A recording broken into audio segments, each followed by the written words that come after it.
Bienvenidos a este webinar especial de TradingView. Vamos a comentar con ISEF, el Instituto Superior de Empresas y Finanzas, lo que ha ocurrido con la crisis bancaria de estas últimas semanas. Ha sido muy volátil, muy fuerte. De hecho, recientemente hemos tenido esa caída de Credit Suisse, donde al final la ha comprado UBS.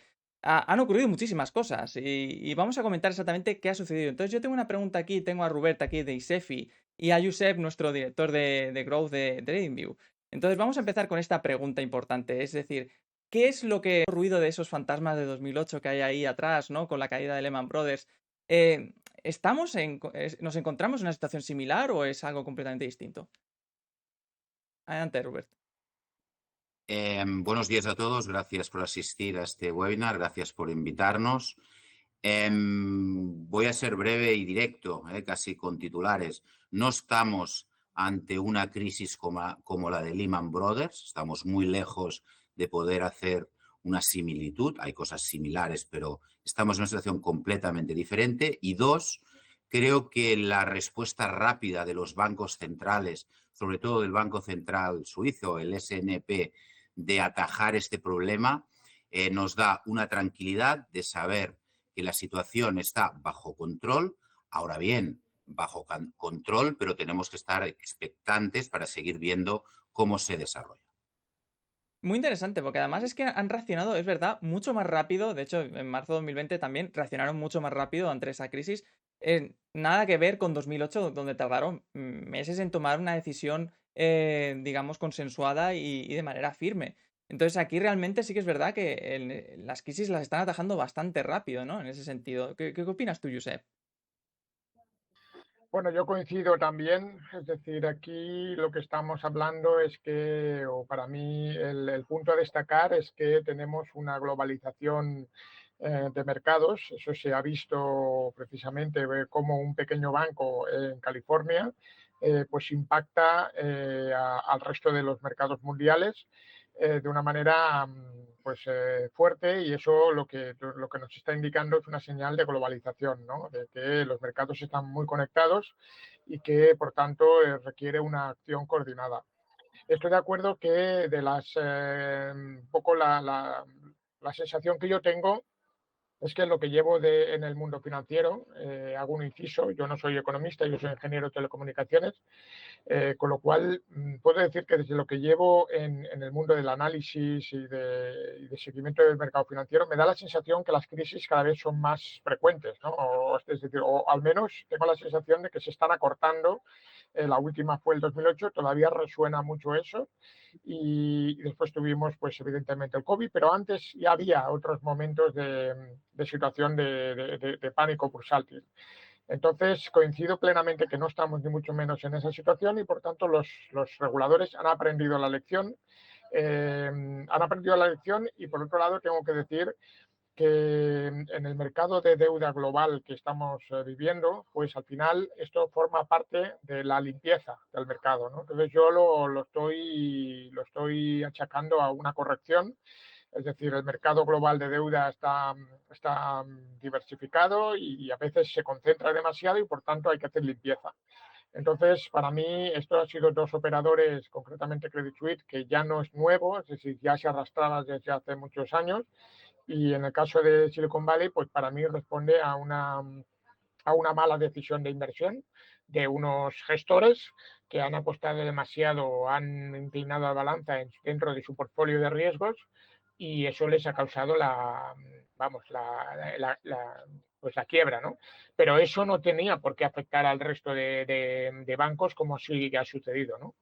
Entonces, bueno, mi opinión vuelve a ser lo mismo. Yo creo que estamos ante una corrección, que esto no va a ir más allá y, bueno, vamos a ver un movimiento alcista en los próximos días, meses, al menos hasta la siguiente. O sea, no olvidemos que siempre es hasta la siguiente. Muy interesante. Bueno, vamos a pasar con el análisis de ISEFI, ¿no? Porque tenemos que estudiar esto con más detalle porque realmente han ocurrido muchísimas cosas, ¿no? Y para evitar lo que ha sucedido, ¿no? Lo que sucedió en 2008, pues se están tomando medidas muy rápidas y vamos a investigar, digamos, la diferencia, ¿no? De por qué esta crisis no es una crisis como la de 2008. Adelante, Robert. Pues mira, os paso la primera diapositiva, con vuestro permiso.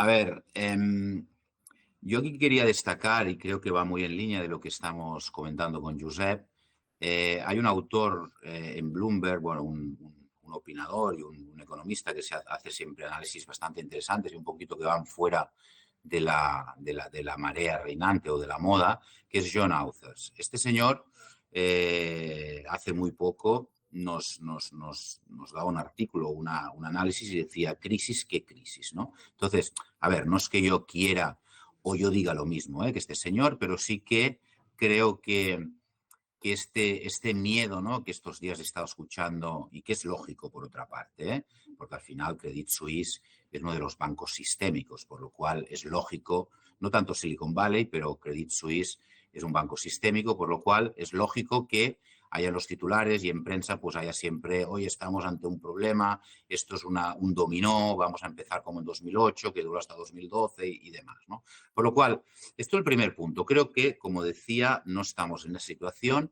Los mercados, la dinámica propia de los mercados, a veces, como en casos de pánico, crean una desmesura, crean una exageración en los movimientos, ¿no?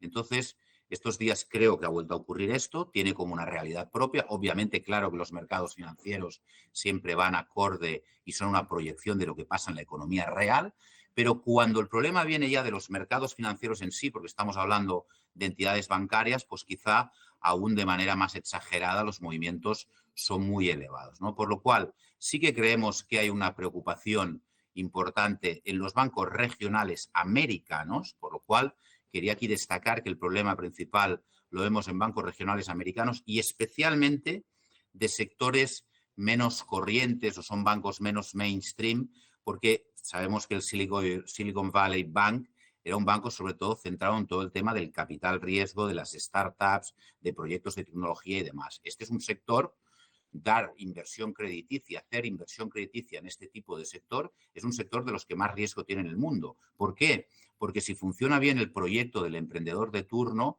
pues puedes multiplicar por 10, por 20 o por 100 la inversión, pero hay una mortandad empresarial de nuevos proyectos también muy elevada. Por lo cual, tengamos en cuenta que el punto de salida es ese y ese es un submercado dentro del sector bancario con mucho riesgo. Hemos visto que hay una caída, obviamente, las caídas el miércoles pasado del 20 y pico % y las que hemos visto luego, incluso mayores, han sido importantes, pero destaco, no es una caída libre, y esto es importante, no es una caída libre porque hemos visto también repuntes importantes. De hecho, hoy, aparte de profesor en ISEFI, nosotros nos dedicamos también a la banca privada a través de SLM, del grupo Ambank. Hoy, sin ir más lejos, y lo estoy diciendo, o sea, esto es de hace 5 minutos antes de entrar en esta conferencia, algún cliente mío ha querido comprar ETFs del sector bancario global, porque cree, como decía Josep, que puede haber este rebote. Por lo cual, esto para poner un poco el marco de donde creo que estamos ahora mismo. Y aquí, y también porque una cosa es hablar y luego es verlo y argumentarlo con valoraciones y con gráficos muy concretos, ¿no? Y este gráfico a mí me parece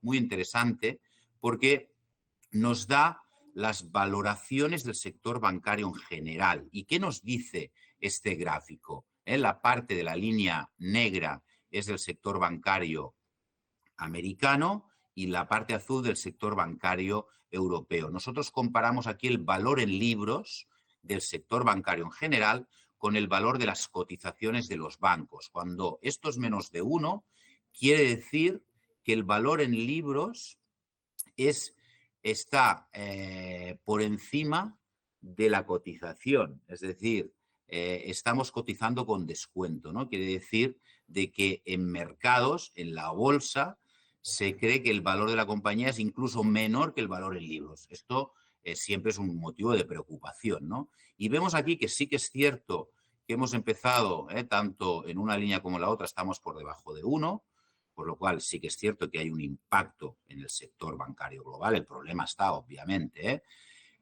pero está muy lejos de los niveles de la Gran Depresión, de la gran crisis financiera del 2008, en que llegamos a estar incluso por debajo del 0,5. Esto es especialmente cierto en el caso del sector bancario europeo.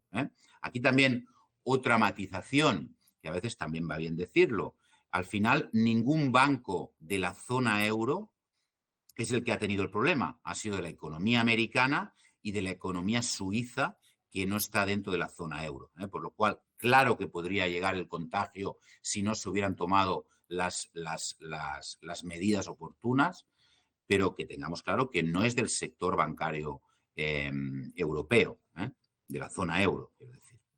De hecho, hemos visto venimos de un rally prácticamente, desde los rebotes, creo que empezaron en septiembre de 2020, las subidas en los bancos. En Sabadell tendríamos una subida del 400%, en otros de más de 200. O sea que realmente no veníamos de una caída, al contrario, venimos de una subida de los bancos europeos y de manera continuada a lo largo de los últimos años. Sí, sí, porque además, y creo que es importante también recordar este aspecto, ¿no? Con la subida de los tipos de interés, con el cambio de la política monetaria, los bancos comerciales, no hablo tanto de la banca de inversión o de la banca privada, los bancos comerciales, al tener unos tipos de interés más elevados, pues el margen de intermediación, yo tomo dinero de mis depositantes y con esos depósitos hago la inversión crediticia, al ver unos tipos de interés mucho más elevados que en la última década, eso genera un mayor margen de intermediación por los bancos. Por eso, básicamente, viene ese rally que comentabas, ¿no, Álvaro? Pero claro, aquí hay la otra cara de la moneda.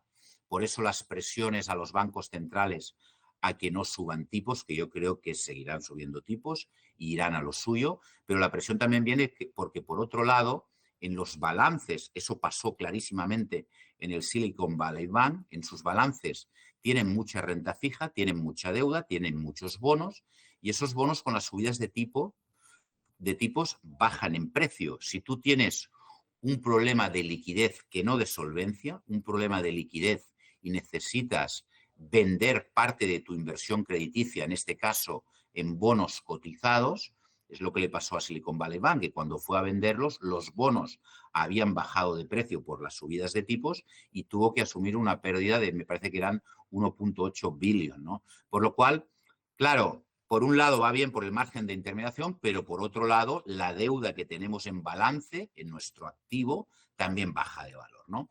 Pero en cualquier caso, aquí en este gráfico, que es un poco técnico, pero a ver si lo sé explicar bien, es lo que llamamos el spread de la TED, el TED spread. ¿Qué es el TED spread? Aquí lo que hacemos es comparar lo que es el coste del mercado interbancario, en este caso americano. Los bancos, entre ellos, se prestan dinero, se dejan y dan dinero porque en momentos determinados, pues un banco tiene una mayor necesidad de dinero para una posible inversión crediticia o por temas regulatorios, por lo que sea. Es un mercado entre bancos que, en el caso del mercado americano, el tipo de interés al que se dejan los bancos es el LIBOR, que es el mercado de referencia interbancario de Londres, que utiliza el mundo anglosajón. En el caso europeo es el Euribor. Entonces, aquí en este gráfico analizamos el coste de dejarse dinero entre los bancos, que es el LIBOR, y lo comparamos, atención, con el interés, el rendimiento que da, la TIR que da la nota americana, la letra americana, pues a 3 meses, a 6, o sea, depende del periodo que cojamos. Pues, por ejemplo, un banco se deja dinero a 6 meses, cogemos el LIBOR a 6 meses y lo comparamos con lo que da de rendimiento la letra americana, que se llaman notes o bills, a 6 meses. Normalmente, en un mercado en condiciones pues que está relativamente tranquilo, el diferencial entre estos dos tipos de interés es mínimo. Significa que el mercado funciona correctamente. En momentos de estrés, como el 2008, que lo vemos claramente en este gráfico, llegó a ser de más de 400 puntos, por lo cual los bancos pagaban un 4% más de lo que pagaba la nota, la letra americana en el mismo periodo. Eso es sinónimo de estrés, eso es sinónimo de crisis financiera importante. ¿Qué está pasando ahora? Y por eso he querido analizar este gráfico y enseñarlo. Pues como vemos que en 2023, hombre, hay un poquito de spread, pero es muy bajo. Esto es importante. Esto es importante porque nos dice que el problema de Silicon Valley no se ha trasladado a todo el sistema interbancario americano y las aguas están relativamente tranquilas. Es lo que nos dice este gráfico, que espero que se haya entendido. ¿Cuál es la otra línea también que siempre hay que seguir de cerca y que comentaba antes Josep, ¿no? Con el tema de la deuda a nivel global? Pues sobre todo, y entrando ya en el caso europeo, porque también tenemos el tema de Credit Suisse, ¿qué pasa con los rendimientos de la deuda corporativa high yield europea? Es decir, ¿tienen que pagar mucho más ahora las entidades corporativas europeas para financiarse en los mercados? Si tienen que pagar mucho más, también es una mala señal de empeoramiento de la situación económica. Como vemos, en 2008 fue elevadísimo el incremento que tuvo. Actualmente hay un incremento, pero aquí una matización muy importante. Este incremento y, por tanto, deterioro de la situación corporativa visto a través de la deuda high yield, que es la de menor solvencia, de los corporativos europeos, ¿se debe a qué? A mi entender, se debe a dos factores. Uno puede ser que sí, que ha habido una tensión en el sistema bancario por los acontecimientos que hemos venido hablando, pero sobre todo yo creo que este empeoramiento viene por las subidas de tipos, que ya vienen pues desde el año pasado, ¿no? Ese incremento de los tipos pues hace que también se incrementen las yields, las tires de los bonos high yield europeos. Pero en cualquier caso, sí que no son buenas noticias que siga incrementándose el coste de financiación de los corporativos europeos, y por eso esta gráfica también es bueno tenerla en mente e ir viendo cómo se va desarrollando, ¿eh? Entonces, visto lo que hemos explicado hasta ahora, haría aquí un alto en el camino y diría que la crisis que tenemos sobre todo ahora mismo, si se la puede llamar abiertamente crisis, por ahora es una crisis no de solvencia, ¿eh? El problema del 2008, al principio he dicho en la respuesta que te he dado a tu pregunta, pues que creía que no era 2008, ahora estoy explicando por qué creía que no era como la de 2008. En 2008 fue una crisis de solvencia y de liquidez. Los bancos, en su momento, en 2008, poco regulados, poco supervisados, no había la Unión Bancaria Europea, no había la lista de bancos sistémicos, se había ido después de una década de tipos muy bajos con prácticas de riesgo muy elevadas, exposición en el caso español al sector inmobiliario elevadísimo. Esta era una crisis de solvencia, la de 2008. Había bancos, me acuerdo, yo en ese momento aún estaba trabajando en la City en Londres, me acuerdo de ver las colas en el banco Northern Rock, porque tenía una política súper agresiva de concesión de créditos hipotecarios, ¿no? De préstamos hipotecarios. No estamos en la misma situación, al menos por el momento, pero sí que es cierto que ha habido una cierta crisis de liquidez venida por la crisis de confianza, porque como también venía diciendo Josep antes al principio, el traslado o el contagio del problema americano a Europa ha sido a través del eslabón más débil. ¿Cuál ha sido el eslabón más débil? Credit Suisse. ¿Por qué Credit Suisse? Porque Credit Suisse ya llevamos tiempo, y ya el año pasado estuvimos hablando de Credit Suisse, pues había dudas en su gobernanza corporativa, en sus prácticas, en su transparencia, y ya había muchas dudas con este banco. Por lo cual, al final, los bancos, aunque nos puedan parecer muy, muy sólidos, viven mucho de la reputación, y una mala reputación o una falta de confianza en un banco genera un movimiento en cadena de retirar depósitos o de dejar ese banco y trasladar o transferir los fondos a otro. Y el banco, claro que en sus test de estrés, el famoso stress test que se hacen regularmente por el Banco Central Europeo en la banca europea, pues se sabe lo que puede aguantar, pero por ejemplo en el caso de Credit Suisse, a finales del año pasado, que ya había dudas, se hablaba de que, o decían ellos, de que podían aguantar 3 meses de salidas continuas de depósitos. Pero claro, es que el ritmo de salidas de depósitos y de cambio de clientes, que además en este caso son clientes de alto patrimonio, por lo cual no es lo mismo trasladar 10.000 euros de una entidad a otra que trasladar 1 millón de euros de una entidad a otra, y Credit Suisse se mueve con clientes de ese calibre, de 1 millón para arriba, pues claro, el agujero que haces en la parte izquierda de tu balance de los depósitos es elevadísimo, ¿no? En la parte derecha, perdón. Entonces, estamos ante una crisis de liquidez probablemente, pero no de solvencia.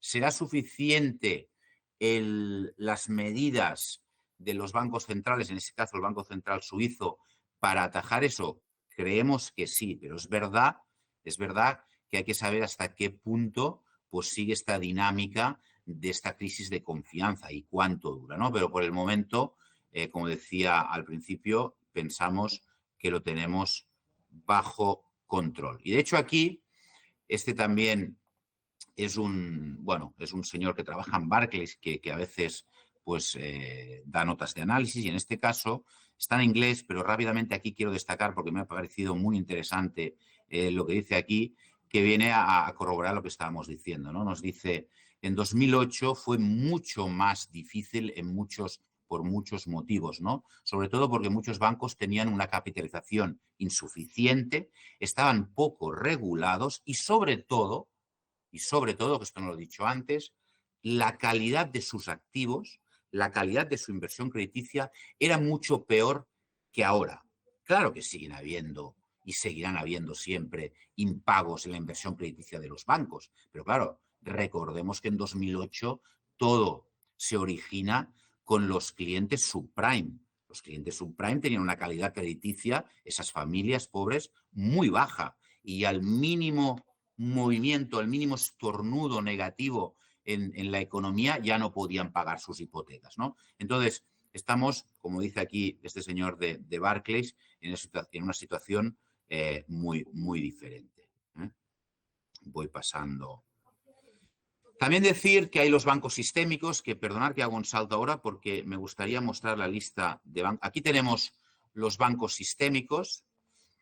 Se ve un poco pequeño, pero bueno, aquí básicamente son los bancos que en el momento que puedan tener dificultades hay una respuesta rapidísima de los bancos centrales y los reguladores de los diferentes países para atajar el problema. Porque si uno de estos bancos, y es el caso de Credit Suisse, lo hubiéramos dejado caer desordenadamente, es lo que decimos, lo que dicen los ingleses del too big to fail, demasiado grande para caer, ¿no? Entonces aquí tenemos los bancos, en el caso de España y el Banco Santander, pero aquí hay los grandes nombres de la banca mundial y entre ellos, obviamente, está Credit Suisse. Yo voy hablando, no sé, Josep, perdona si quieres tú añadir algo porque pongo la moto y si quieres comentar o matizar. Tranquilo, sí, después ya matizo, pondré un poco unos gráficos un poco más sencillos para los oyentes, que quizá, pues unos gráficos un poco más sencillitos para que la gente que no tenga quizá tanto nivel financiero, pues también nos pueda seguir y espero que con atención, pues mi intervención sea un poco más ligera en ese aspecto. O sea, pero nada, de momento yo encantado. O sea que, muy bien, pues continúo. Aquí también otro gráfico para decir, a ver, también tengamos en cuenta cuál es el escenario macro. Al final, el sector financiero es un sector de la economía, pero tenemos que entender también o comprender cuál es la situación general de la economía, ¿no? Porque, claro, no es lo mismo que un banco tenga problemas en plena expansión económica, con mucha fuerza, o que tenga problemas en un momento en que el crecimiento pues va a un ritmo menor, ¿no? Tengamos en cuenta que este año, según el Fondo Monetario Internacional, un tercio, de las economías del mundo, pues proyectaban en enero que entrarían en recesión, es decir, de crecimiento económico. Creo que probablemente sea menos al final de ese tercio, porque sin ir más lejos, la zona euro, según el informe de la Comisión Europea de otoño, iba a entrar en decrecimiento económico y luego en su nuevo informe de principios de año dijeron que podríamos evitar esa recesión y el otro día, el jueves pasado, si no me equivoco, Christine Lagarde también nos daba las proyecciones de crecimiento para la economía europea y eran en positivo, no eran en decrecimiento, ¿no? Por lo cual, Estados Unidos, otro caso, Estados Unidos, hubo un momento el año pasado que parecía que era inevitable la entrada en recesión de esa economía y por el momento no está entrando en recesión y los datos de empleo del mercado laboral americano son súper sólidos, por lo cual tenemos que ver si realmente entra en recesión. Pero en cualquier caso sí que no podemos decir que no es así, que hay una desaceleración económica, y esa desaceleración económica también nos importa para entender el impacto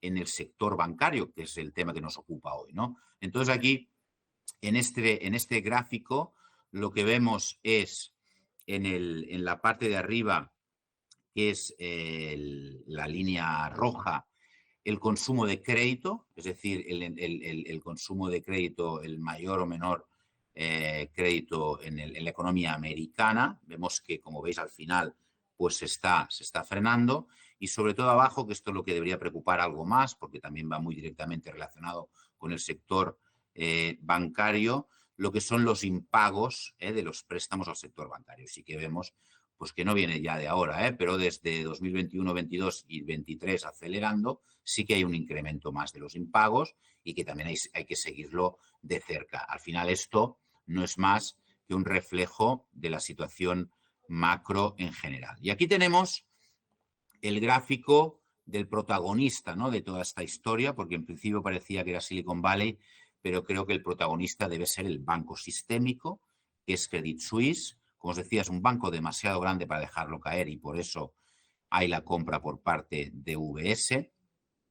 Está tan interconectado con el sistema financiero internacional porque aquí hablamos no solo de los depositantes o del cliente final, que obviamente es motivo de preocupación y por eso se ha actuado muy rápido, sino de lo que llamamos las contrapartidas. Los bancos, cuando hacen operaciones en mercado, pues le compran un bono a otra contrapartida para uno de sus clientes. Esa contrapartida puede ser Morgan Stanley. Y Morgan Stanley, a su vez, a lo mejor ha comprado ese bono a otra contrapartida que puede ser Barclays Bank, ¿no?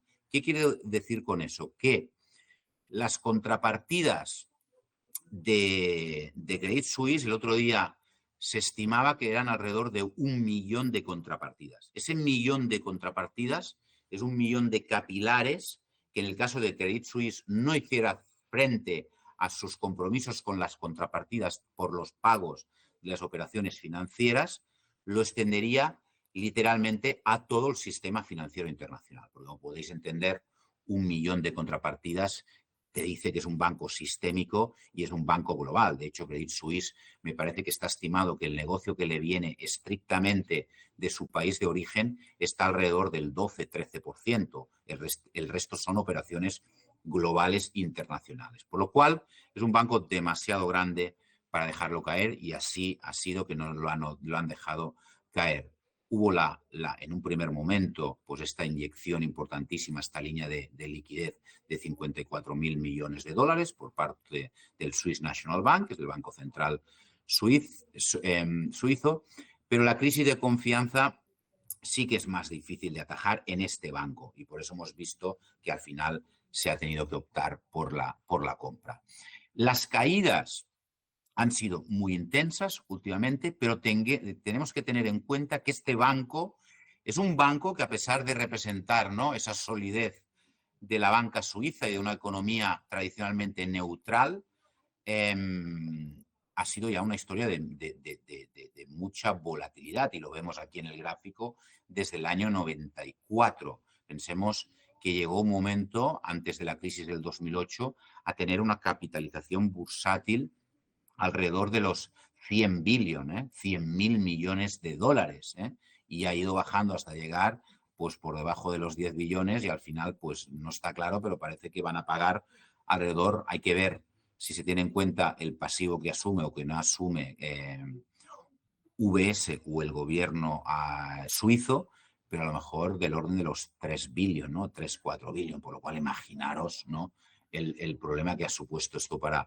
los accionistas de Credit Suisse. De hecho, aquí también, en este gráfico es interesante ver, estos son caídas de un solo día, una sola sesión, en este banco, que sería el azul más claro, luego el negro sería el índice, el Stoxx 600 de bancos europeos, y el otro es el KBW, que es el índice americano. Fijaros, pues que han habido ya caídas de intensidad, no como la del otro día o como la que hemos visto los días posteriores, pero a lo largo de su historia, desde el año pues 2008 han habido caídas del 10, del 15, del 18. Es decir, es un banco que sí que en bolsa ha mostrado una cierta volatilidad, ¿no? Por lo cual no es digamos, no es un valor, aunque parece una contradicción, ¿no? Teniendo en cuenta lo que os decía, ¿no? Viniendo de Suiza y demás, pero ha sido un banco que históricamente en los últimos años ya nos ha dado más de un susto, ¿no? Y lo que os decía, al final Credit Suisse ha sido el eslabón más débil de la cadena y por ahí pues se podía haber roto el sistema financiero, que no ha sido el caso. También un aspecto que quiero resaltar, que creo que es importante.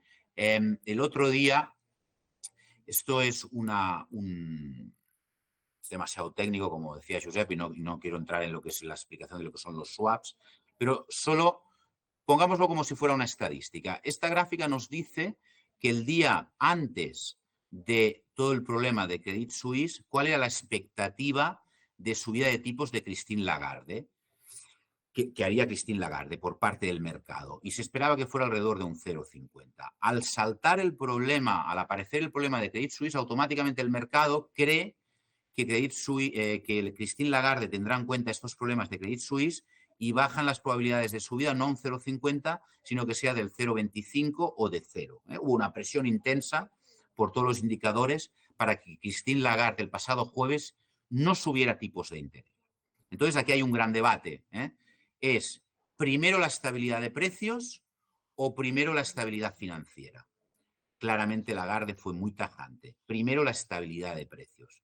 Si dice primero la estabilidad de precios, quiere decir que seguirá subiendo los tipos cuando sea necesario para atajar la inflación. Ese es el objetivo del Banco Central Europeo. Y no escuchó los cantos de sirena del mercado que le decían no subas tipos para intentar generar más estabilidad en el sistema financiero europeo y por ende internacional. Subió tipos, siguió lo suyo. Ahora tenemos una segunda prueba y otro segundo interrogante. Se va a reunir en breve, el jueves lo sabremos, la Reserva Federal Americana y también ya hay las opiniones, además opiniones reputadas de grandes bancos de inversión que deberían subir nada los tipos o un 0,25. A mi modesto entender, creo que Jerome Powell seguirá, igual que Christine Lagarde, con su prioridad en la inflación y subirá tipos lo que él crea que sea necesario, que probablemente sea un 0,50%. No hará caso de esta inestabilidad financiera. Pero bien, eso genera otra pregunta, que además se la hicieron el otro día a Christine Lagarde durante la rueda de prensa, precisamente un periodista del Financial Times decía, muy bien, tú dices que primero estabilidad de precios y luego estabilidad financiera, pero si llega un momento que la situación se complicara tanto, que yo creo que no será el caso, pero pongamos la hipótesis que se complicara tanto que las subidas de tipos solo hacen que agravarla, ¿qué harías? Y allí siguió y fue sintomático Christine Lagarde R con R de que lo que iba a hacer es subir tipos si era necesario para la estabilidad de precios. Pero, paralelamente, también prepararía, que ya lo tiene preparado, y lo utilizaría en caso que fuera necesario, creo que ayer lo volvió a recordar, todas las herramientas de liquidez y de política monetaria que tiene el Banco Central Europeo. Pero, insisto, dejando siempre de lado que seguiría subiendo tipos si es lo que considera ya necesario para combatir la inflación. Esto es el resultado, subió 0,50. Y creo que básicamente esto es lo que les quería trasladar, insisto con el mensaje original, el contagio y la caída de las piezas de dominó que tanto ha estado en boca de todos estos días, creo que no es el caso. Creo que aprendimos mucho, como decía antes Josep, aprendimos de lo que pasó en 2008 y todo lo que se ha mejorado tanto en Unión Bancaria Europea, regulación, supervisión, transparencia en el sistema financiero internacional, en el sistema bancario, nos hace afrontar esta crisis de otra manera. Si hubiéramos afrontado este problema del Silicon Valley Bank y de Credit Suisse como estábamos en 2008, probablemente estaríamos hablando de un escenario muy diferente y probablemente estaríamos hoy mucho más nerviosos. Pero yo quiero lanzar, y con esto acabo, este mensaje de calma, en el sentido de que creo que, aún con los problemas que no podemos obviar, se está actuando, sobre todo desde las autoridades monetarias y bancos centrales, de una manera muy acertada y teniendo la situación bajo control. Muy interesante, la verdad. Es toda esta información, en esencia, resume todo lo que ha ocurrido con todo lujo de detalles y un poco el pronóstico de lo que puede suceder en los próximos meses. De hecho, ya los bancos están remontando hoy en bolsa, ya han empezado un poco a regularse. Veremos a ver qué pasa. Ahora vamos a analizar con Josep, con gráficos TradingView, un poco más de cerca todo lo que ha ocurrido estas semanas y un poco lo que podría ocurrir en el futuro. Perfecto. Gracias, Álvaro. Gracias, Robert, por esta masterclass. Voy a intentar simplificar un poco el mensaje desde el punto de vista de un usuario TradingView, ¿no? Un usuario que a lo mejor no tenga avanzados conocimientos financieros, pero que le permita tener esa información, pero en el precio. Eso quizá los gestores value pues muchas veces despotrican un poco del análisis técnico, porque el análisis técnico pues a veces hace locuras, pero sí que te puede dar una información bastante útil sin tener ese grado de conocimiento financiero para poder tomar decisiones de inversión. Importante decir que todo lo que voy a comentar ahora no es una recomendación de inversión, simplemente es una opinión mía. Hablo en nombre propio, no en nombre de TradingView. Y bueno, Álvaro, ¿puedo compartir la pantalla? Sí, Rubén, deja de compartir pantalla y dejamos que Josep pueda compartir. Gracias. Estupendo. Pues allí voy.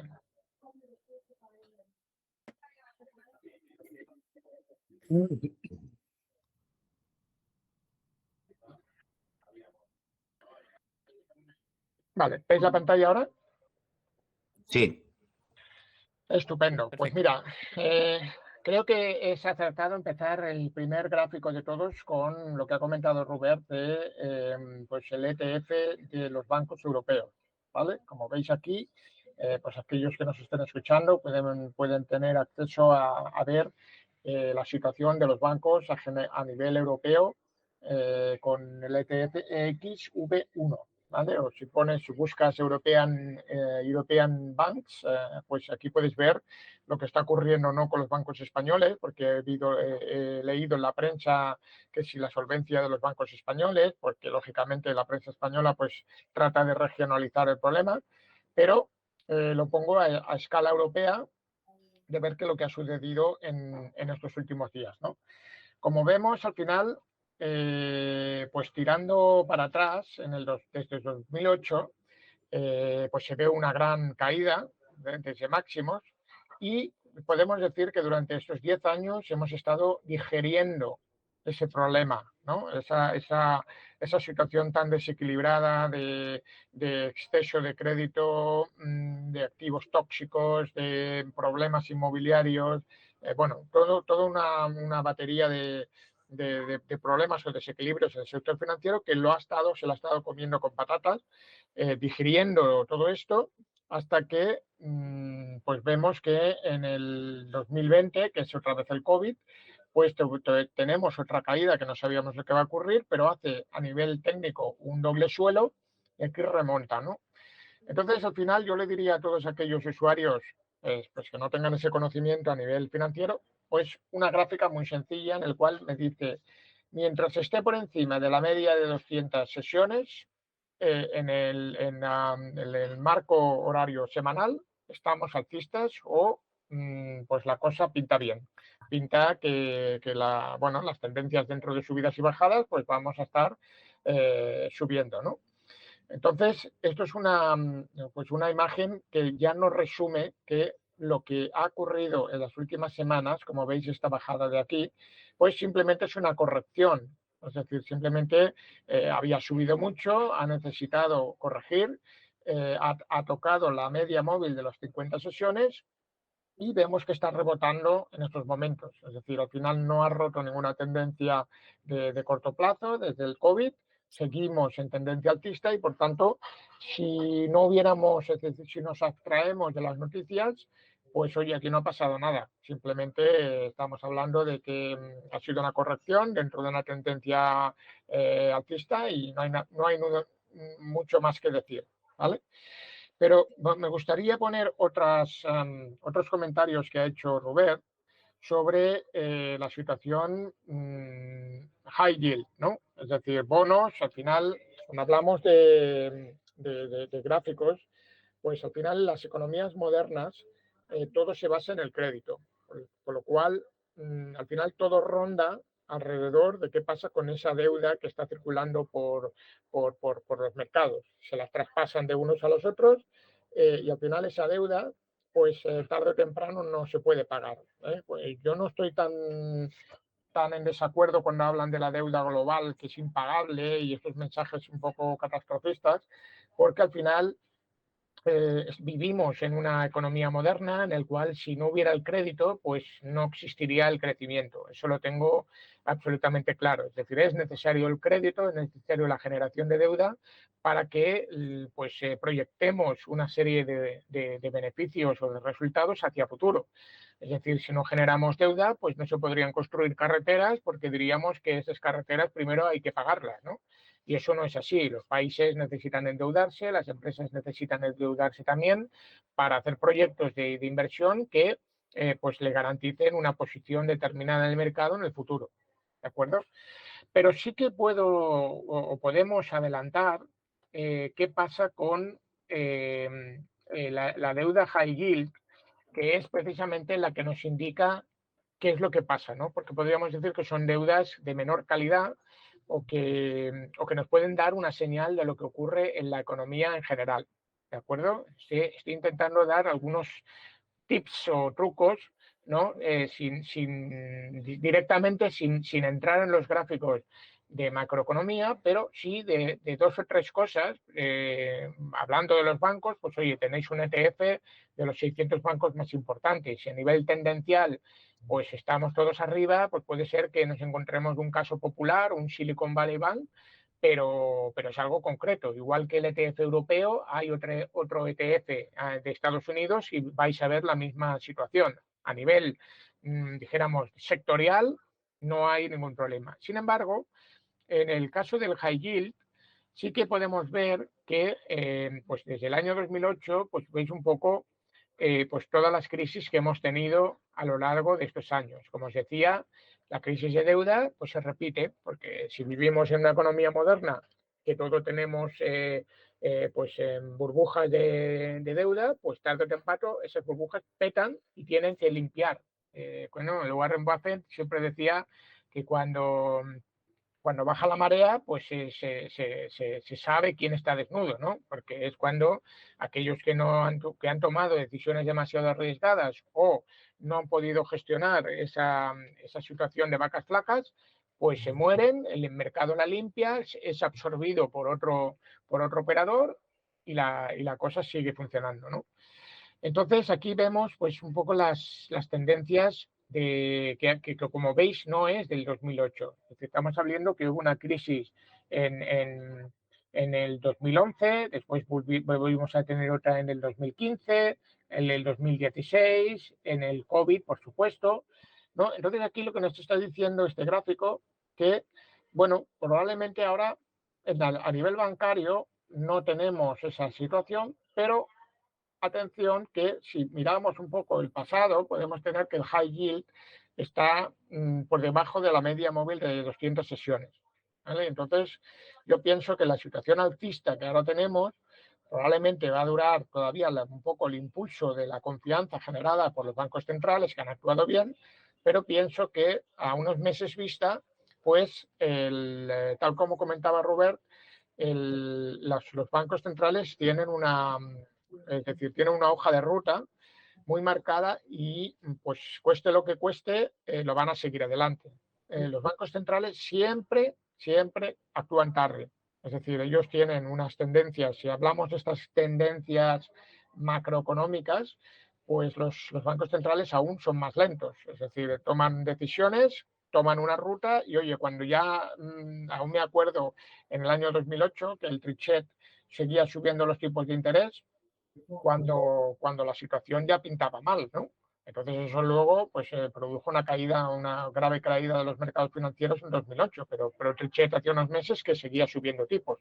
Entonces esto pienso que es también igual, es decir, van a seguir siguiendo los tipos hasta que pete. ¿Y cuándo peta? Pues cuando las empresas de high yield, en general, no pueden soportar un nivel de deuda, perdón, un nivel de tipos de interés suficientemente alta, porque son empresas muy endeudadas, porque son empresas que no generan suficiente beneficio para pagar el capital más intereses, y lo que nos está diciendo aquí es que, ojo, porque en los próximos meses pueden venir curvas, ¿de acuerdo? Con lo cual, esto es un tema interesante. Vale, y por otro lado, porque se nos acaba el tiempo, voy a poner al final, pues, palabras planas, ¿no? Planas me refiero es, oye, un banco de allí, para mucha gente de aquí de España, pues amigos míos que no están en el sector, oye, les hablas de Silicon Valley Bank y parece que todo el mundo, vamos, en las redes sociales como LinkedIn, parece que todo el mundo conociera qué es Silicon Valley Bank, ¿no? Era un banco regional, muy concreto, muy específico. Yo, pues, como os decía al principio, pues, quizá tengo un perfil más tecnológico, pues lo conocía, pero no es un banco que tenía aquel carácter sistémico, ¿no? Entonces, al final, uno tiene que guiarse por cifras macro más importantes para saber si afecta al resto de la economía, ¿no? Y para mí es muy sencillo. Oye, si hay desempleo, todo se va al garete. Es decir, las economías se sostienen cuando hay pleno empleo. Entonces, mientras haya pleno empleo, tranquilos, no hay por qué asustarse. Entonces, aquí os he puesto un gráfico del desempleo en Estados Unidos para que veáis que no hay nada por qué preocuparse, al menos por el momento. ¿Vale? Esto que veis aquí pues son pues, las subidas de desempleo que han habido. Si esto lo extrapolamos a las crisis, pues veréis que cuando ha habido una crisis, el 2020, que separó el mundo, pues veis que el desempleo pues, creció a un nivel pues absolutamente desproporcionado, ¿no? El 2008, ¿qué ocurrió? Pues fijaros, el 2008, si ponéis aquí encima del gráfico, desde abril de 2007, que ya empezó a la cosa a ir mal, pues esto se materializa en enero de 2008 y a partir de ahí sigue subiendo el desempleo hasta alcanzar cotas de máximo. Bueno, a partir de ese entonces, todo ha sido recuperación de la economía. Si esto lo comparamos con el S&P 500, pues podríamos ver que es casi un diagrama inverso. Es decir, hemos tenido pues una recuperación de los mercados a nivel global que refleja, pues refleja esto, ¿no? A ver si me deja aquí poner el S&P 500.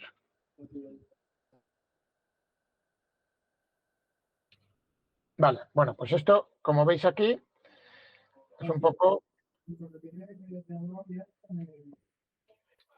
A ver, un momento.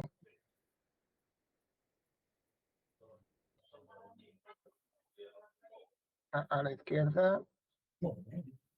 Vale. Bueno, pues como veis, el mercado del S&P 500 ha seguido subiendo a medida y a la vez que sube el desempleo baja. Entonces, esto son bastante sencillo para cualquiera de los mortales que quiera ver un análisis. Oye, mientras estemos por encima, el desempleo no supera la línea de los 50 de las 50 sesiones, aquí no pasa nada. Y después hay otra cosa importante, hablando de deuda, ¿vale? Esto también podéis buscar en TradingView las tasas de delincuencia en cuanto a los préstamos, ¿vale? Esto es básicamente delinquency rate de todos los préstamos, ¿vale? Y podéis ver lo mismo, es decir, cómo... ¿Perdón? No Oigo, está. oigo... Sí, es un eco Ah, pero no somos nosotros. vale, perdón. Vale, bueno, pues estamos hablando aquí de las tasas de delincuencia en cuanto a los préstamos, ¿de acuerdo? Entonces aquí si ponéis pues todos los préstamos, por ejemplo, todos los bancos comerciales, cuando hablábamos si esto tenía pues carácter de sistémico contagioso, oye, fijaros cómo estábamos en el 2008, ¿de acuerdo? Estábamos en tasas incluso superiores a lo que ocurrió la crisis del petróleo del año 73, ¿de acuerdo? Por tanto, estaba claro, según lo que ha dicho Robert, de que era una situación gravísima en cuanto a activos tóxicos y de subprime, ¿no? Esto no es el caso. Fijaros que los bancos pues o han controlado muy bien a los prestatarios o lo tienen súper controlado. Es decir, ahora vendrá por otras razones. Yo pienso que derivado de los tipos de interés altos, que no se pueden aguantar en una economía basada en el crédito, que no por la situación de los bancos. ¿De acuerdo? Entonces, pues bueno, creo que estos son unos indicadores que son muy sencillos de ver, que básicamente nos está diciendo que de momento no hay por qué preocuparse. Los beneficios económicos, pues pese que se ha focalizado mucho en los desempleos que han habido las tecnológicas, vuelven a ser temas sectoriales. Yo creo que la economía, las empresas siguen teniendo beneficios y por tanto es un mensaje de optimismo. También quiero decir una cosa respecto hacia los reguladores, ¿no? Decía Robert que han actuado muy rápido y que han actuado muy bien. A ver, yo pienso también que los reguladores siempre hay que cogerlos con pinzas porque esto es como lo de Groucho Marx, ¿no? Que cuando decía yo tengo unos principios, pero si no te gustan, pues tengo otros, ¿no? Pues esto lo digo porque si nosotros extrapolamos la situación en el año 2008, pues todos los bancos españoles concretamente, y aquí sí que regionalizo, pues estaban en quiebra, literalmente en quiebra, porque si nosotros valorábamos los activos inmobiliarios a precio de mercado, pues tenían una situación de clarísimamente por debajo de su valor, es decir, habían dado préstamos a activos inflados, activos inmobiliarios inflados, y por tanto eso no lo podía comprar nadie. Por eso se creó el Banco Malo o la Sareb, para poder comprar esos activos tóxicos y tener esos 10 años que hemos tenido de limpieza de los balances, ¿no? Entonces, o sea, pues que lo que sí que son capaces de hacer los bancos centrales o los reguladores es crearse nuevas reglas. En aquel momento, en el 2008, lo que crearon fue la regla de aquellos famosos activos diferidos o activos fiscales diferidos, que era decir, no, oye, vamos a darle la vuelta y estos activos tóxicos que realmente son pérdidas del banco, pues lo vamos a poner en el activo diciendo que esto realmente es un beneficio fiscal que yo iré devolviendo en el futuro. ¿Vale? Pues esta triquiñuela contable lo que hizo era decir que los bancos no estaban en quiebra. Pero realmente eso era tal cual. Es decir, si nosotros hablamos, como el caso de Silicon Valley Bank, que tiene un bono o tiene una cosa que ahora vale menos, pues ellos podrían haber dicho, oye, pues vamos a inventarnos que estas pérdidas que tienes no realizadas, pues no te lo contabilizamos.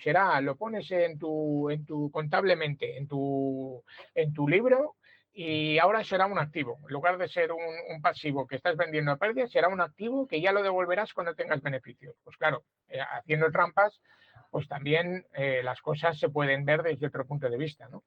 Entonces, ¿por qué digo optimismo? Pues porque al final los que están en el poder, pues en definitiva, lo que buscan son soluciones para la gente. Entonces, no van a dejar que el sistema se caiga y que lo que haremos será buscar soluciones a un problema que será puntual. El caso de Credit Suisse, lo único que ha determinado es, oye, si sabíamos que esto se estaba arrastrando desde hace meses, pues al final basta, dijéramos, un catalizador. En todos los mercados siempre hay un catalizador, que es la mecha que enciende un fuego, y ese catalizador ha sido pues Silicon Valley Bank. Lo que cuando menos se lo esperaba, pues pum, en cuestión de una crisis, pues oye, los que estaban, como decía Warren Buffett, pues bañándose ya sin calzoncillos, pues entonces les han intervenido y ya está. Y hemos hecho algo que ya hacía tiempo que se tenía que haber hecho, ¿vale? Y bueno, y con esto acabo. Espero haber aportado algo de luz quizá menos tensa en conocimiento financiero, pero bueno, quizá desde el punto de vista de los gráficos de precios, pues quizá os puede ayudar y bueno, encantado de haber participado con ISEFI. La verdad es que es un gusto siempre escuchar al personal de ISEFI porque, bueno, aporta valor para todos y para la comunidad de TradingView también, ¿no? Y bueno, si me queréis localizar, pues preguntas, pues estoy a vuestra disposición. Muchas gracias, Josep. Bueno, desde luego hay una pregunta que has dejado ahí, que es el tema de los tipos de interés, porque es cierto que han controlado toda la situación, pero van a seguir subiendo los tipos y eso puede crear un riesgo a futuro, ¿no? De esas pequeñas empresas que tienen alto endeudamiento. Entonces, Rubén, ¿cómo ves esa situación? ¿Qué podría ocurrir si siguen subiendo los tipos y estas empresas empiezan a entrar en una situación complicada? A ver, en cuanto a las subida de tipos, pues obviamente no podemos ver el futuro, pero sí que parece que la línea va a ser de seguir subiendo tipos. En nuestro escenario base creemos que durante este año van a seguir subiendo los tipos, pero de cara al 2023, en el momento en que la inflación pues esté más bajo control, de hecho el otro día Lagarde nos decía que este año aún quedaríamos por encima del 5, la inflación de la zona euro, pero el año que viene ya finalizaría el año, me parece que era el 2,9, lo digo de memoria, ¿no? Por lo cual, si en ese escenario base a partir del año que viene empiezan a bajar los tipos, esas compañías más endeudadas y que tienen que servir su deuda con tipos variables, pues van a sufrir aún este año, pero el año que viene van otra vez a coger aire. Entonces, el problema sería que se endureciera la política monetaria, que el año que viene aún siguieran subiendo tipos, que no lo creo, pero sería el escenario peor. En ese caso, pues desgraciadamente tengo que decir que muchas empresas muy endeudadas con poco músculo financiero, pues lo tendrían muy, muy difícil. Pero insisto que esto es el escenario peor. En un escenario base, pues de cada año que viene los temas van a mejorarse. Y déjame también añadir en el tema este de los tipos de interés, y hablando del Silicon Valley Bank, y con lo comentaba antes también del precio de los bonos, con las subidas de tipos, los bonos que hay en los balances de los bancos bajarían algo en precio, ¿no? Las subidas de tipos bajan de precio.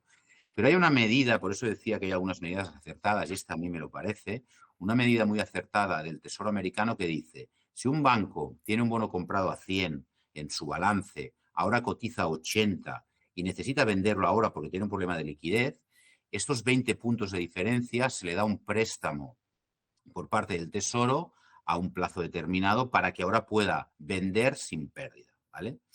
Que puede ser algo de trampa, cierto, pero si luego el bono a vencimiento, cuando la política monetaria ya sea de bajadas de tipos, el bono volverá a 100 y a vencimiento le darán 100, por lo cual es un tema puntual que se puede solventar porque luego va a llegar a 100 y se va a devolver el préstamo. De hecho, en 2008 muchos de los préstamos que se hicieron a los grandes bancos americanos se devolvieron todos.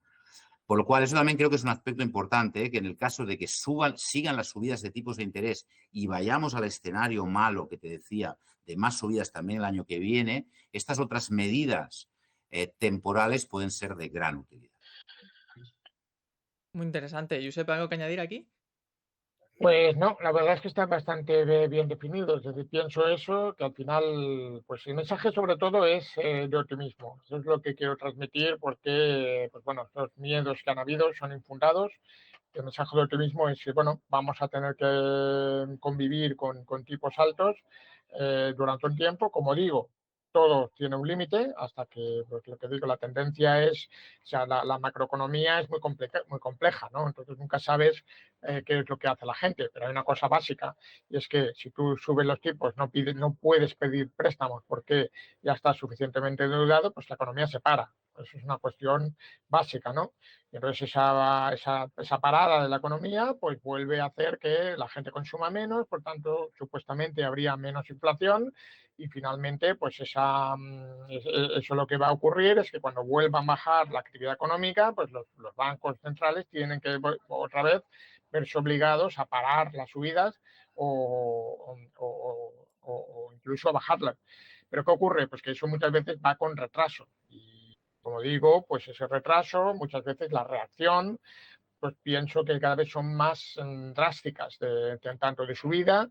Yo creo que esta inflación que hemos visto corresponde efectivamente a lo que nos ha pasado con el COVID, una parada mundial que ha hecho que la economía se parara y, por tanto, cuando se han reactivado los motores, pues es exactamente igual lo que ocurre si hay algún ingeniero eléctrico, pues lo que ocurre con la energía eléctrica, ¿no? O sea, si tú paras todos los motores, cuando tú tienes que volverlos a arrancar, pues eso hace un pico de tensión que hace que es más peligroso incluso que ir levantando poquito a poquito los motores. Pues esto es lo que ha pasado, claro. Cuando salimos todos a la vez, casi de manera sincronizada, pues ha hecho que la gente se lanzara a consumir, a viajar, es sumado a las políticas expansivas que había hecho los bancos centrales de regalar pues préstamos ICO, regalar subvenciones, regalar sistemas de activación económica, pues eso lógicamente ha conllevado una inflación que pienso que es temporal.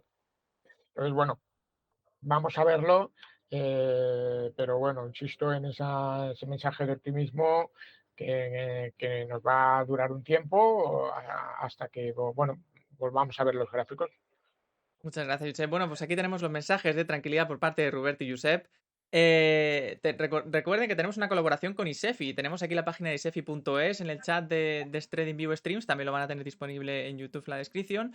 Y usamos la tecnología TradingView también en las formaciones a través de Isefi. Y nada, muchísimas gracias a los dos. Esperamos tener otro webinar en el futuro próximamente con Isefi y que pasen un buen día. Muy bien, Gracias. gracias. Gracias a vosotros por invitarnos. Gracias. Hasta luego. Hasta Adiós. luego.